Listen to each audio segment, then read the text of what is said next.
کہاں پہ لنک ہے حیدر مسعود کا القاعدہ جو آپ لے کے گئے ہو؟ تو میں سمجھتا ہوں کہ ہمیں ابھی افینسو سے نکل کے جو ہمارا ڈیفینسو پالیسی سے نکل کے افینسو پالیسی میں آنی چاہیے. ہمیں آر ایس ایس کو پرسکرائب کرنے کے لیے انٹرنیشنل کمیونٹی کے پاس جانا چاہیے. اگر کوئکلی آپ یہ دے سکیں کہ عمران خان صاحب کو کیا مشورہ دیں گے ان حالات میں, ان کی کیا حکمت عملی ہونی چاہیے؟ جی میری عمران خان صاحب سے ایک ریکویسٹ ہوگی. He is the prime minister of the country, وہ کوئی بھی اسٹیٹمنٹ دے سکتے ہیں, لیکن میں چاہوں گا کہ جب بھی کوئی ایسی اسٹیٹمنٹ دینی ہے تو پلیز اپنے فارن آفس سے اور کنسرن اسٹیک ہولڈر سے بات کر کے پھر دیں. اگر انہوں نے پرائم منسٹر مودی کی وہ ساری کی ساری نیچر اور اینٹی پاکستان سینڈروم اور اینٹی مسلم سینڈروم اور جو آگے آنے والے وقت میں اس نے فیصلہ کیا ہے پاکستان کو نقصان پہنچانے کا, اور وہ ساری باتیں نہ بھولیں. برادان بگتی کو کس نے کہا تھا, یہ بھی نہ بھولیں کہ انہوں نے کتنی ٹیررسٹ فنانسنگ بلوچستان میں کی ہے, یہ اور کس نے کس کو پاسپورٹ دیا. آپ کا مشورہ آ گیا. اس سے جڑا ہوا ایک اور سوال, کیونکہ آپ بین الاقوامی کہتے ہیں نا رہے تو آپ وزیر داخلہ ہیں, لیکن بین الاقوامی امور پر آپ نے کافی آئے دن مضامین لکھتے رہتے ہیں. افغانستان ایک بہت اہم پاکستان کے لیے ایک ایشو رہا ہے, وہاں پر امن کا قیام جو ہے. آپ کو مغرب کے خصوصاً امریکہ کے کیا آبجیکٹیوز لگتے ہیں اس وقت افغانستان میں اور جس طرح سے وہ بدل رہے ہیں؟ جی دیکھیں جی, آبجیکٹیو تو امریکہ کے رائٹ فرام دا بگننگ جب ہم ٹریپ میں آئے تھے, جب یو ایس ایس آر کی اور افغانستان کی جنگ ہوئی تھی, اور ہم نے کسی کی جنگ میں جمپ کر کے آج تک اسے سفر کر رہے ہیں. Basic motive of America is to remain in this region, اور اس سے بہتر اپرچونٹی امریکہ کو نہیں مل سکتی کہ ایک پولرائزڈ کنٹری, ایک ڈسٹربڈ کنٹری, اکنامیکلی تباہ حال کنٹری اس میں رہے. اور انہوں نے جس انداز سے اپنے اڈے بنائے ہیں, میرا اپنا یہ خیال ہے کہ اگر فوج وڈرا بھی ہو جاتی ہے تو شاید امریکہ اڈے دینے پہ راضی نہ ہو, وہ رہے گا رکھے گا. اور میرا خیال ہے آج کل جو ایک ٹسل چلی ہوئی ہے اس ڈائلاگ میں جس میں افغانستان اور افغانستان اور امریکہ کے درمیان ہو رہی ہے, اس میں یہ ایشو سر فہرست ہے. اچھا, اب آگئی ہماری بات کہ ہم نے تھوڑا سا شاید نوئے کیا افغانستان کو جب انہوں نے کہا کہ یہاں پہ انٹرم گورنمنٹ آنی چاہیے. شاید وہ اسٹیٹمنٹ نہ آتی تو اچھی بات ہوتی. اب پرابلم یہ ہے کہ جب بھی کوئی ایسی اسٹیٹمنٹ آتی ہے یا ایسی چیز جس میں افغانستان ناراض ہوتا ہے تو وہ حملے یا کوئٹہ پہ ہوتے ہیں یا پشاور پہ ہوتے ہیں. تو ظاہر ہے ان کی انٹیلیجنس پہ جس انداز سے پاکستان کے خلاف کام کر رہی ہے, ہمیں تو اس کو کوئی شک نہیں ہے کہ افغانستان کی انٹیلیجنس انڈین را انٹیلیجنس کے ساتھ مل کر پاکستان میں نہ بلکہ ٹیررزم کراتی ہے بلکہ پاکستان کی اکانومی کو تباہ کرنے کے لیے بھی ملک صاحب, کیونکہ ہمیں بریک پہ جانا ہو, بریک میں جانے سے پہلے میں چاہوں گا ایک مختصر جواب آپ کا. کیا آپ کا تجزیہ کہتا ہے افغانستان میں کچھ امن کی امید ہے, آپ کو لگ رہا ہے؟ میں یہ دیکھ رہا ہوں کہ اگر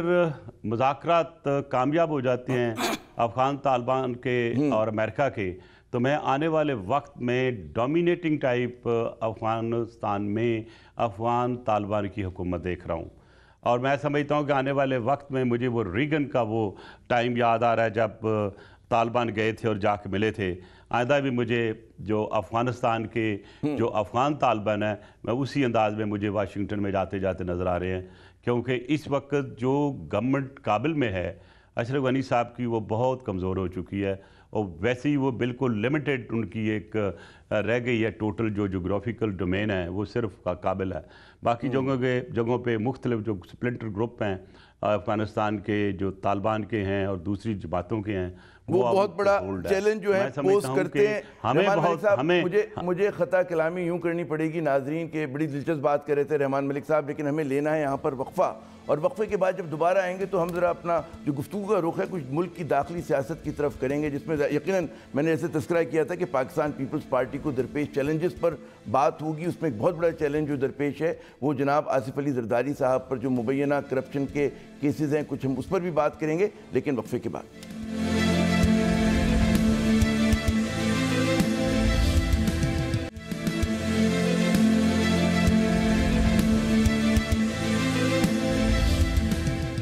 ایجنڈا پاکستان میں ناظرین ایک مرتبہ پھر خوش آمدید, اور ہمارے آج کے خصوصی مہمان جناب سینیٹر رحمان ملک صاحب, پاکستان پیپلز پارٹی کے سینئر رہنما. ملک صاحب, آپ نے مطلب کہتے ہیں نا انٹیریئر منسٹری کو آپ نے لیڈ کیا, ایف آئی اے میں آپ نے خدمات انجام دیں, دیگر آپ کے بہت زیادہ تجربہ رہا ہے. آپ کیا سمجھتے ہیں کہ اس ملک میں بدعنوانی کا جو چیلنج ہے کتنا بڑا ہے, اور جس طرح سے حکومت وقت اس سے نمٹ رہی ہے کتنا ایفیکٹو ہے وہ طریقہ؟ دیکھیں انفارچونیٹلی پاسٹ میں بھی اگر آپ پورے جتنی ہسٹری اٹھا کے دیکھ لیں تو accountability has been used like a victimization stick. اچھا وکٹمائزیشن کے بعد میں آتے ہیں. میں پہلے میرے جو سوال آپ سے جو میرا پہلا سوال کا پہلے حصے پر آتے ہیں وہ یہ کہ اس ملک میں جو ہائیسٹ کہتے ہیں نا کہ کوریڈورز آف پاور ہیں وہاں پر کرپشن مسئلہ ہے یا نہیں ہے؟ آپ نے اتنا قریب سے دیکھا, بطور حکومت میں رہ کر دیکھا, اپوزیشن میں رہ کے دیکھا, کیا کہیں گے آپ؟ جی میں اسی طرف آ رہا ہوں کیونکہ اس چیز کو سمجھنا بڑا ضروری ہے عامر رضا صاحب. کیا پاکستان کی پارلیمنٹ, پاکستان کی پہلی حکومتیں اور آج کی حکومتیں کیا یہ ریالائز نہیں کرتی کہ پاکستان میں کرپشن کو ختم کرنے کا بلٹ ان سسٹم موجود نہیں ہے؟ اگر آپ دیکھیں تو ایک وتیرہ بن چکا ہے, آپ نے کہا موجود نہیں ہے. کوئی بلٹ ان سسٹم جو ہے پاکستان کے اس پولیٹیکل سسٹم میں, اس ایڈمنسٹریٹو سسٹم میں نہیں ہے. سب سے پہلے تو ہمیں وہ اصول اپنانا چاہیے جو ابن خلدون کا ہے کہ کسی بھی اچھی گورننس کے لیے اور کسی بھی ملک میں بہتر حالات ایڈمنسٹریٹو کرنے کے لیے 3 وے اکاؤنٹیبلٹی ہونی چاہیے, یعنی it should be used at a yardstick. اور کس کے لیے؟ Administrative, political and judicial. یہ تینوں کی جب ایک ہی اسٹک سے یعنی کہ اکراس دا بورڈ اکاؤنٹیبلٹی نہیں ہوگی تو پھر حالات ایسی ہوتے ہیں جیسے پاکستان جیسے ہیں. مجھے ایک دنیا کے کسی ملک میں بتا دیں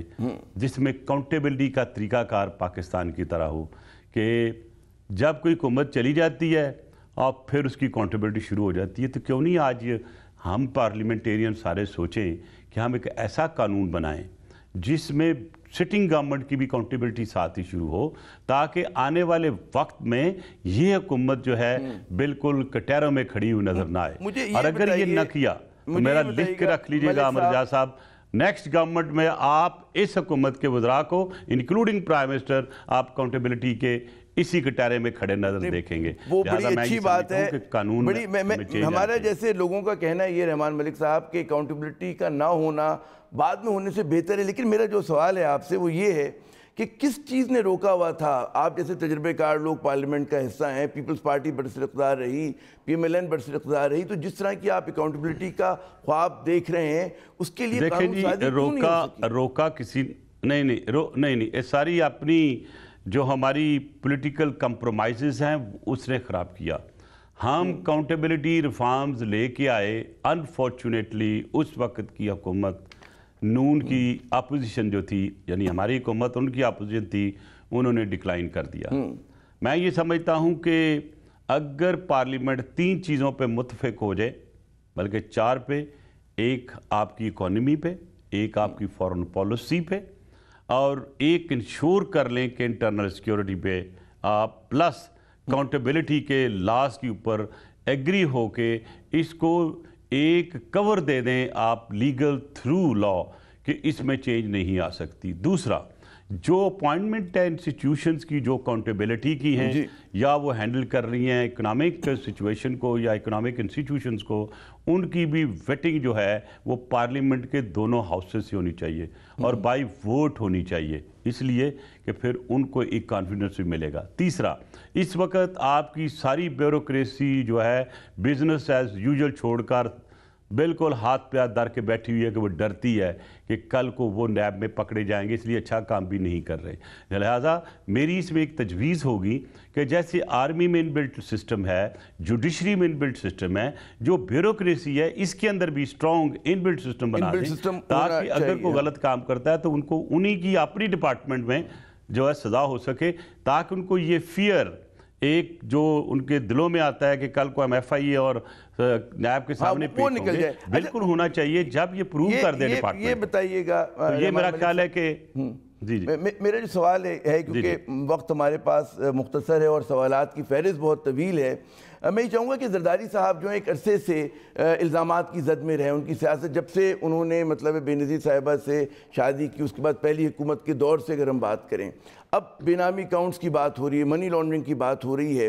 کتنا بڑا چیلنج ہے یہ زرداری صاحب کی سیاست کے لیے آپ کے نزدیک؟ امرزیاد صاحب، اگر آپ پورا ہسٹوریکل دیکھیں، اور کیونکہ میں ایف آئی اے میں بھی رہا اور مختلف ڈپارٹمنٹ ایون انٹیریئر میں بھی رہا، اگر آپ دیکھیں ڈیٹیل سے دیکھ لیں، میں not as a Pakistan Peoples Party کے ورکر حیثیت سے بات کر رہا ہوں، میری اس بات کو دوسرے لوگ بھی انڈورس کریں گے کہ پورے حالات کو، واقعات کو ان کے ساتھ جو ہوئے، تو میں سمجھتا ہوں آصف زرداری صاحب کو آپ ایک وکٹمائزیشن کا جو ایک سمبل بنا دیا انہوں نے، اور اس وکٹمائزیشن جو ہے جنرل ضیاء الحق کے وقت شروع ہوئی اور پھر چلتی رہی، اور اس انداز سے چلتی رہی کہ ہر آنے والی حکومت نے آصف زرداری صاححب کو برے انداز سے وکٹمائز کیا، 12 سال جیل میں رکھنے کے بعد کیسز بنانے والوں نے معافی مانگی۔ میں یہ عرض کر رہا ہوں کہ کر دوں نا اس میں، ہاں ایک جملہ سن لیں، اس کے بعد کہتے ہیں کہ وہی دھواں وہیں ہوتا ہے جہاں پر آگ ہوتی ہے، تو آپ کے خیال میں بالکل مطلب ہے کہ تمام کے تمام الزامات میرا خیال ہے بہت سی ایسی چیزیں آتی ہیں آج کل، تو آپ دھوئیں کے بغیر بھی آگ ہوتی ہے، الیکٹرانک آگ لگی ہوتی ہے، میں ایسی بات کوئی ہم تو پرانے زمانے کی بات کر رہے ہیں، اس میں میرا سوال پرانی باتیں ہیں، میرا سوال یہ کہ آپ بالکل سمجھتے ہیں کہ آصف علی زرداری صاحب کے ہاتھ جو ہیں بالکل صاف ہیں، جو الزامات ہیں بالکل غلط ہیں، وکٹمائزیشن کا لفظ استعمال کر کے تمام جو کچھ ہوا ہے اس کو ہم ایک طرف کر سکتے ہیں، کیونکہ جتنے بڑے پیمانے پہ مطلب ٹھیک ہے صاحب میری بات کو اس طرح لیں کہ میں پہلے ابھی پاسٹ کی بات کر رہا ہوں کہ پاسٹ میں جو کچھ ہوا اس میں سب میں وہ ایگزانریٹ ہوئے، اتنے بڑے الزام کہ جی گھوڑا مربع کھاتے ہیں، فلانا ہو گیا، پتہ نہیں کیا کیا، ہماری لیڈر محترمہ بے نظیر بھٹو کو جس طرح ایک کورٹ سے دوسرے کورٹ میں لے کے جاتے رہے، یہی بلاول بھٹو زرداری صاحب بچے تھے، گود میں ہوتے تھے، گرمیوں کے دن ہوتے تھے، ایک جگہ سے دوسری جگہ لے کے جاتے تھے، تو کیا اس کو وکٹمائزیشن نہیں کہیں گے؟ آخر انہی کورٹ نے ان کو ایگزانریٹ کیا۔ میں آپ دیکھیں 5 جج سیک ہو گئے جنہوں نے ایک کیس کو غلط فیصلہ کیا، اور اس کی ڈیسیشن اٹ واز لائک ایک بڑا لیگل وہ ہے داخل جو ہوا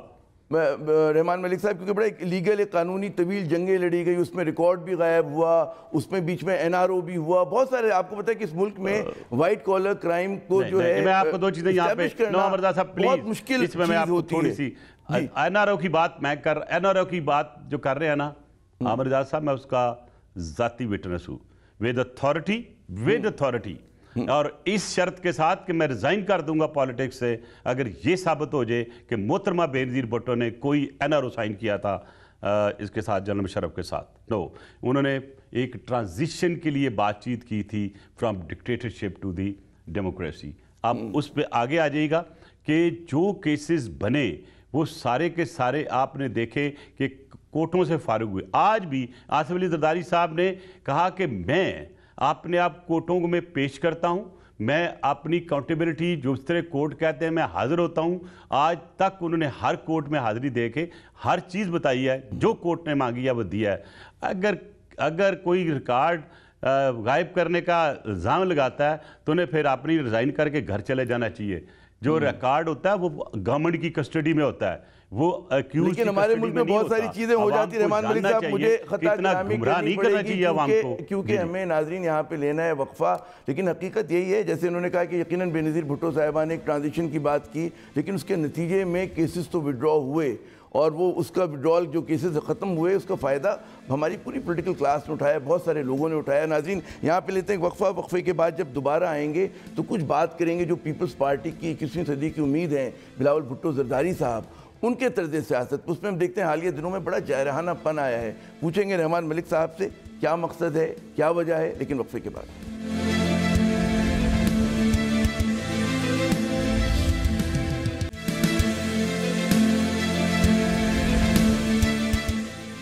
ایجنڈا پاکستان میں ناظرین ایک مرتبہ پھر خوش آمدید، اور ہمارے آج کے خصوصی مہمان جناب رحمان ملک صاحب، سینئر رہنما پاکستان پیپلز پارٹی۔ جناب رحمان ملک صاحب، بلاول بھٹو صاحب جو ہیں 21ویں صدی کی پیپلز پارٹی کی سب سے بڑی امید ہیں، اور جو ان کے ویل وشرز ہیں وہی سمجھتے ہیں کہ جناب پیپلز پارٹی کا اگر احیا ہونا ہے، اس کو تبدیل ہونا ہے انسائیڈ آؤٹ، تو بلاول بھٹو زرداری صاحب اس تبدیلی کو جو ہے وہ لیڈ کریں گے۔ لیکن ساتھ ساتھ اب جس طرح سے کچھ چیزوں پہ وہ پوزیشن لے رہے ہیں تو بعض لوگ شکایت یہ کریں کہ جناب بلاول بھٹو کو استعمال کیا جا رہا ہے بطور ڈھال کے، کہ جس طرح سے کرپشن کیسز بنے ہیں پیپلز پارٹی کے سینئر رہنماؤں پر، زرداری خاندان پر، تو بلاول بھٹو صاحب کو آگے کر دیا گیا ہے کہ وہ دفاع کریں، اور پیپلز پارٹی کی ان کی جو نیو فاؤنڈ ایگریشن ہے اس کی وجہ یہی ہے۔ جی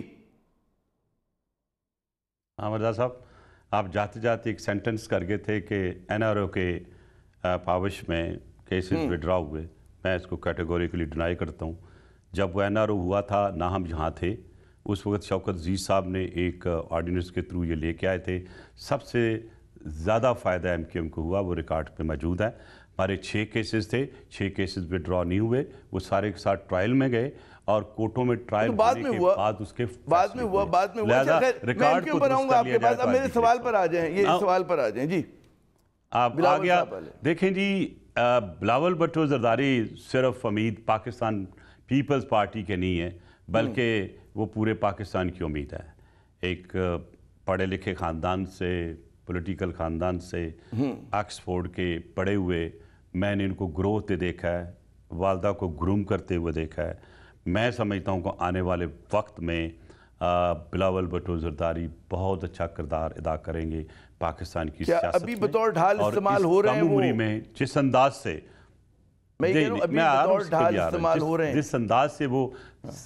نہیں دیکھیں جی، دشمن تو اس کو کچھ بھی کہہ سکتا ہے، کیونکہ جب آپ کوئی سٹیٹمنٹ دیتے ہیں اس کو انٹرپریٹ کرنا، ان کے ایکشن کو انٹرپریٹ کرنا، اور دشمن کسی اور انداز سے کرتے ہیں، ہم کسی اور انداز سے کرتے ہیں۔ ہم یہ کہتے ہیں کہ he's upcoming leader with aggressive mind and a better politics with fair play he's talking. When he's talking about fair play، کیا مجھے اس سوال کا جواب دیں گے کہ شرجیل میمن 2 سال سے جیل میں ہے، ان کی بیل نہیں ہوئی، اور اس طرف پنجاب میں کیا وہ آپ کے سامنے ہے۔ تو اگر آپ کے جتنے بھی لیکن شرجیل میمن صاحب پر جو الزامات تھے، پروسیس کہہ لیں، اگر اس میں ڈسکریمنیشن ہوگی اور اگر بلاول بھٹو زرداری بولیں گے تو اس کو آپ ڈھال نہ سمجھیں، وہ رائٹ اور اس رائٹ کے لیے لڑ رہے ہیں جو کہ ایک عام آدمی کا، صرف شرجیل میمن نہیں ہے، بہت سے اور لوگ ہیں جن کے ساتھ زیادتی ہوتی ہے۔ مجھے ایک چیز بتا دیں، پاس میں کتنے کیسز ایک صوبے سے دوسرے صوبے میں گئے ہیں؟ میری بات سن، ایک کتنے صوبے ایک دوسرے صوبے، میرا بھی ہر دوسرے دن کراچی اب آنا ہوتا ہے، ہمیں پتہ ہے کہ واقعی بہت بڑے بڑے مسائل تھے، جس طرح سے اشتہارات دیے گئے، جس طرح سے وہ ہوا، ہم اس کی تفصیل میں نہیں جاتے کیونکہ ہمارے پروگرام کا آج ایمبٹ نہیں ہے۔ یہ یقیناً ہوگا کہ جی ایک جگہ پہ کسی پہ الزام ہے کرپشن کا، وہ چھوٹ گیا، ایک گزرا 2 مہینے کے بعد چھوٹا، لیکن چھوٹ جاتے ہیں۔ ہمارے ملک میں کس کو سزا ہو رہی ہے کرپشن کے اوپر؟ ایک آدھ 2 کو چھوڑ کر۔ میں ایک اور سوال، آپ نے جو اس کے حوالے سے کہا کہ بلاول صاحب کا جو اگریشن ہے وہ بار بار ایک چیز کہہ رہے ہیں کہ جی 18ویں ترمیم جو ہے وہ خطرے میں ہے۔ اچھا، بظاہر تو ایسا نظر نہیں آ رہا ہے، کیونکہ کوئی پی ٹی آئی کی سینئر لیڈرشپ سے بات کی جائے، وہ کہتے ہیں جناب کوئی ہماری ابھی پورے عدد ہی نہیں ہے، ہم 2/3 میجورٹی نہیں ہے۔ کیوں یہ جو ہے واویلا مچایا جا رہا ہے کہ جی 18ویں ترمیم خطرے میں ہے؟ بات یہ ہے کہ دیکھیں آپ he's the chairman of the one of the biggest party، وہ واویلا نہیں کرتے بلکہ بڑی مصدقہ طریقے سے آرگومنٹ کے ساتھ بات کرتے ہیں۔ جب اگر پیپلز پارٹی کے فیڈرل منسٹر اور پروونشل منسٹر یہ کہیں گے کہ 18ویں ترمیم جو ہے اس میں امینڈمنٹ ہو سکتی ہے، تو اس کا جواب دینا ان کا فرض بنتا ہے، کیونکہ 18ویں ترمیم پاکستان پیپلز پارٹی نے لائی اور کنسنسس کے ساتھ لائی، تو لہٰذا میرا حال ہے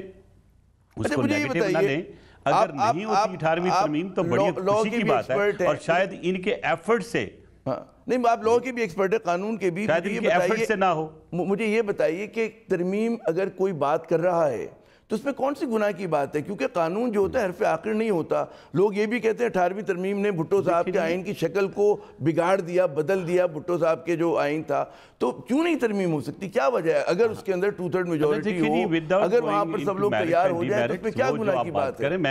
جی نہیں، جو آپ بات کر رہے ہیں 18ویں ترمیم کے بعد کچھ ترمیمات آئیں، لیکن دیکھنا یہ کہ گورنمنٹ کو کلیریفیکیشن کے ساتھ آنا چاہیے کہ وہ 18ویں ترمیم میں کون سی ترمیم لانا چاہتے ہیں۔ وہ جب وہ لے کے آئیں تو let it be discussed in the house, لیکن آپ اگر اس کو بغیر کلیئرٹی کے جنرل سٹیٹمنٹس دیں گے تو وہ تو ڈاؤٹس کریٹ کریں گے، تو ڈاؤٹس تو کریٹ خود گورنمنٹ کر رہی ہے ایسی سٹیٹمنٹ کے لیے، کیونکہ پھر صرف بلاول بھٹو زرداری صاحب نہیں ہیں، مولانا فضل الرحمان بھی دیتے ہیں، آپ کے جو آپ کی نون لیگ کے لیڈر ہے وہ بھی دیتے ہیں، تو حکومت کیوں نہیں سامنے بہت سارے سیاستدان کہتے ہیں کہ جناب 18ویں ترمیم اور میں آپ خود فیل کر رہا ہوں کہ میرا نہیں خیال ہے کہ حالات و واقعات ایسے ہیں کہ 18ویں ترمیم میں کوئی چینج آئے گی، ہے نا، نہیں آئے گا۔ اچھا، لیکن جو 18ویں ترمیم کی بات ہوتی ہے، پیپلز پارٹی کا ایک بڑا لبرل پوسچر ہے، ڈیموکریٹک پوسچر ہے، اور یہ پیپلز پارٹی کا بڑی اچھی سٹینڈ ہے اور جنرل سٹینڈ ہے، I really fully support it۔ 18ویں ترمیم میں ہی ہے کہ اقلیتوں سے وابستہ لوگ صدر پاکستان نہیں بن سکتے، چیف جسٹس نہیں بن سکتے، بڑا عہدہ نہیں رکھ سکتے، بہت ساری ڈسکرمنیٹری اس کے اندر لاز ہیں، فلاز ہیں اس کے اندر، اس کو امپروو کرنے کی ضرورت ہے۔ تعلیم کے میدان میں ایک آپ کو ایک کنسنسس لانے کی ضرورت ہے، تو وہاں پر تو امپروومنٹ ہو سکتی ہے، اور میرے خیال میں یہی اسی طرح کی باتیں ہو رہی ہیں۔ جی میرا خیال ہے عامر رجاء صاحب مجھے صرف ایک سٹیٹمنٹ بتا دیں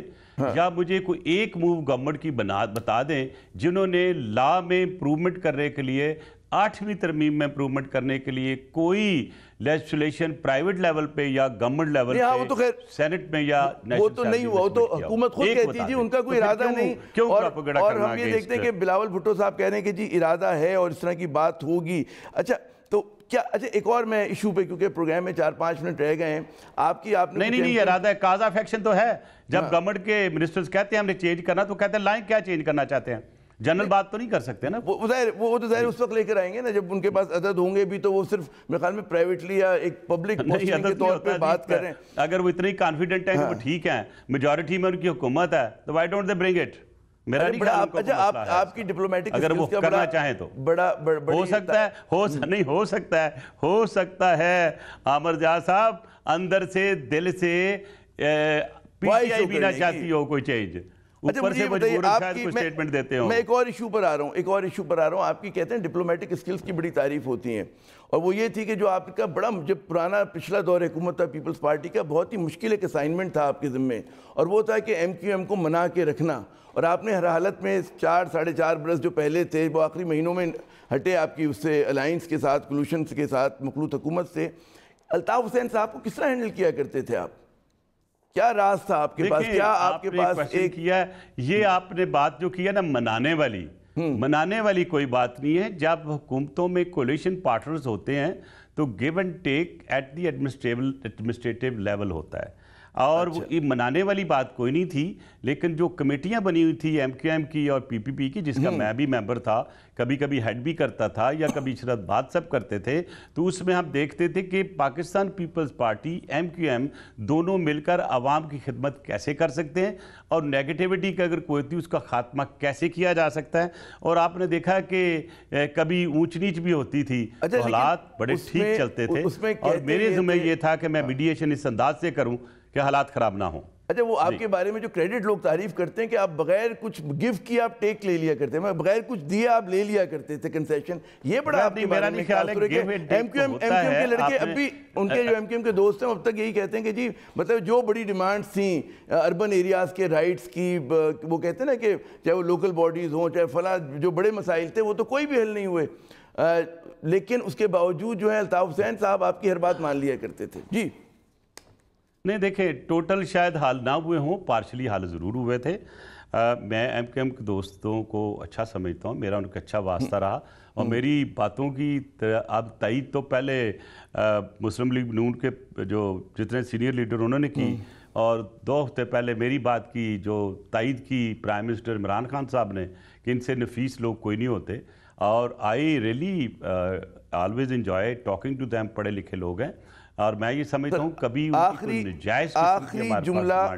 میں آپ سے کہوں گا، بینگ انٹیریئر منسٹر کبھی انہوں نے غلط کام بھی نہیں کہا مجھ سے، میں کہوں گا آخری 2 جملوں میں اگر آپ اس کا جواب دے سکیں، کیا آپ اپنی پارٹی کو تجویز دیں گے؟ اربن سندھ کے بہت زیادہ مسائل ہیں، ایم کیو ایم شور مچا رہی ہے، آپ بھی کراچی میں رہتے ہیں، ہم بھی کراچی میں رہتے تھے، تو کیا ریکمینڈ کریں گے پیپلز پارٹی کیا کرے اس شہر کے لیے کہ وہاں کے لوگوں کے میرا خیال ہے کہ مداوع ہو سکے؟ حال یہ ہے کہ بڑے شور کی بجائے وہ آئیں اسمبلی میں، وہ بھی موجود ہیں، آ کے اسمبلی میں جو وہ چینجز چاہتے ہیں لے کے آئیں، بیٹھ کے اس کا کو حل نکالیں، ایک کنسنسس کے ساتھ چیز کو چلیں، بجائے اس کے یہ وار میڈیا میں لڑیں۔ اپنی سندھ اسمبلی میں آ کے اپنی تجاویز کے ساتھ، اور پاکستان پیپلز پارٹی ہر اس تجویز کو ویلکم کرے گی جو سندھ کے لیے یا کراچی کے لیے یا پورے بہتر ملک کے لیے ہوگی۔ بہت بہت شکریہ رحمان ملک صاحب، آپ نے ہمیں اپنا قیمتی وقت دیا۔ ناظرین، آپ نے گفتگو سنی۔ یقیناً پاکستان کو بڑے بڑے چیلنجز کا سامنا ہے۔ مشرقی سرحد پہ بھارت جو ہے وہ کہتے ہیں خوخار نظروں سے پاکستان کی طرف دیکھ رہا ہے، لیکن اصل جو مسئلہ ہے وہ ہمارے اندرونی چیلنجز کا ہے۔ وہ اس میں معیشت ہے، سیاسی استحکام ہے، اور اس کے لیے یقیناً اداروں کو مضبوط کرنا ہے اور ایک براڈر اس میں لیول کے اوپر پولیٹیکل کنسنسس کی ضرورت ہے۔ عامر زئی کو اگلے پروگرام تک کے لیے اجازت۔ خدا حافظ۔